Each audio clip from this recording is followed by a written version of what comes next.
ओल्या नारळाच्या चटणीसाठी लागणारे साहित्य या प्रकारे आहे।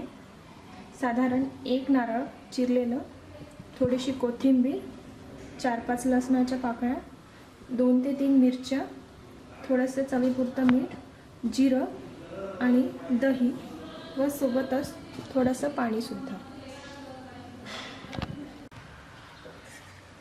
वरील सर्व साहित्य मिक्सरच्या भांड्यामध्ये एकत्र करून बारीक करून घ्यावे।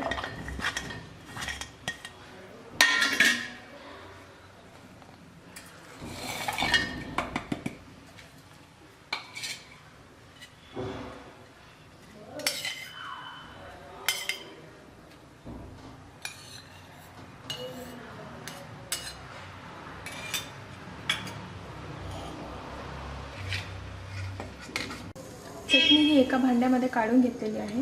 आता त्या चटणीला फोडणी देण्यासाठी आपण वरील साहित्य घेतलेले आहोत। 1 सुकी मिरची, थोडेसे जिरे आणि मोहरी आणि थोडं तेल।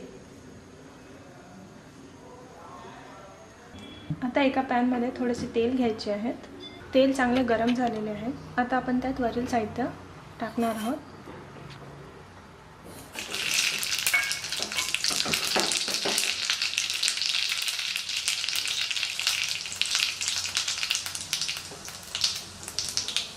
आपली फोडणी ही खमंग झालेली आहे।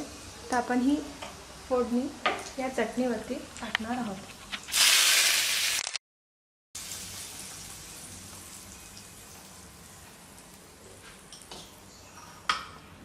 व एकत्र छान ही फोडणी करून घेऊया।